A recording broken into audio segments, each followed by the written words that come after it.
আসসালামু আলাইকুম, সবাই কেমন আছেন? আলহামদুলিল্লাহ ভালো আছি। অনেকদিন পরে একটা লং ভিডিও নিয়ে আসলাম। আসলে আমরা গ্রামে গিয়েছিলাম মুসলমান অনুষ্ঠান খেতে। তো গ্রামটা ছিল খুবই সুন্দর আর দেখতে অপূর্ব। চারপাশ ছিল সবুজে ঢাকা এবং শান্ত পরিবেশ। আর গ্রাম কিন্তু খুবই ভালো লাগে। অনুষ্ঠানের আয়োজনের আগে আমরা পৌঁছেছিলাম গ্রামে। তো গ্রামের এই সবুজ ছায়া আর গ্রামের ছোট ছোট ঘর, তারপরে মানে এগুলো দেখতে খুবই ভালো লাগে।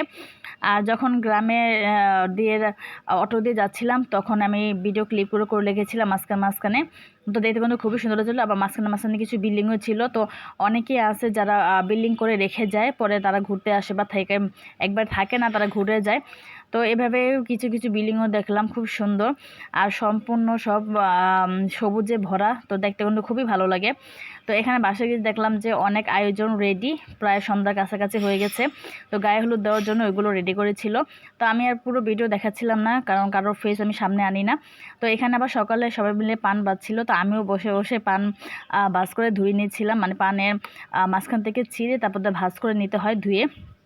একটা প্লেটের এক পাশে পান রাখবে, আরেক পাশে সুপারি, তারপর জর্দা, যে যেটা খায় সেটা রাখবে। তো এখানে সবাই মিলে পান বাজছিল। তো আমি ওইটু ভিডিও ক্লিপ করে রাখলাম।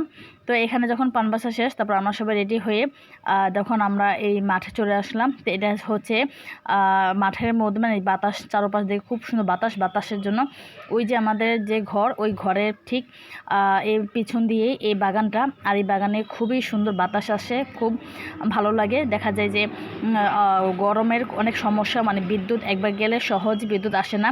জাস্ট আধা ঘন্টা বিদ্যুৎ থাকে, তারপরে 4-5 ঘন্টা কোনো বিদ্যুতের কোনো খবর থাকে না।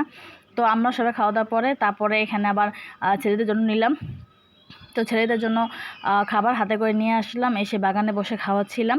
এখানে প্রচুর পরিমাণ বাতাস আর দেখতে চারপাশটা খুবই সুন্দর। তার জন্য বললাম যে বাতাসের ভিতরে খাওয়াই। তো এখানে আমার ছেলেরা গরু মাংস খেতে পারে না, তো আমি ওদের জন্য 2টা রোস্ট নিয়েছি আর ডিম নিয়েছি। তো এইভাবে ওদেরকে খাওয়াচ্ছিলাম। আর তার জন্য বললাম যে একটু ভিডিও ক্লিপটা করে রাখি। তো মুসলমান অনুষ্ঠানে কিন্তু মোটামুটি দই, তারপর 7 আপ, গরুর মাংস আর রোস্ট এগুলোই আয়োজন করা হয়েছিল। যেহেতু গ্রাম এত আহামরি আয়োজন হয় না, এগুলোই। তো এখানে বাচ্চারা খাওয়ার পরে খুবই সুন্দর করে খেলছিল। সব আত্মীয় স্বজন গিয়েছিলাম। তো সবাই এইভাবে নিচে খেলছিল, মাটির ভিতরে হাঁটছিল। তো আমার ছেলে তো খুবই খুশি। ওইখানে গিয়ে সারাদিন শুধু খেলা, আর মানে খাওয়া দাওয়া কম করে সারাদিন শুধু খেলে। আর আমার এই সবুজের গাছপালা খুবই ভালো লাগে। তো মাথার উপরে কিন্তু অনেক আম গাছ। তো এখানে দুষ্টামি করছিল ছোটোটায়। তো মাথার উপরে কিন্তু অনেক আম গাছ। তো আম গাছে কিন্তু অনেক আম ধরে আছে। তো আমি একটু কিন্তু মানে আপনাকে কিন্তু দেখাচ্ছি। এই যে আম গাছটা একেবারে নিচে, মানে হাত দিয়ে আমটা ধরা যায় এমন অবস্থা।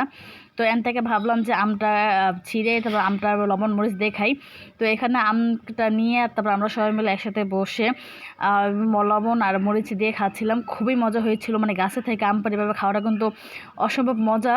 আর এখানে চারপাশ আম গাছ, তারপর জাম গাছ, ডাব গাছ, অনেক গাছ দিয়ে চারপাশ ভরা। তো বিদ্যুৎ না থাকলেও এখানে আসলে কিন্তু খুবই ভালো লাগে বাতাসে।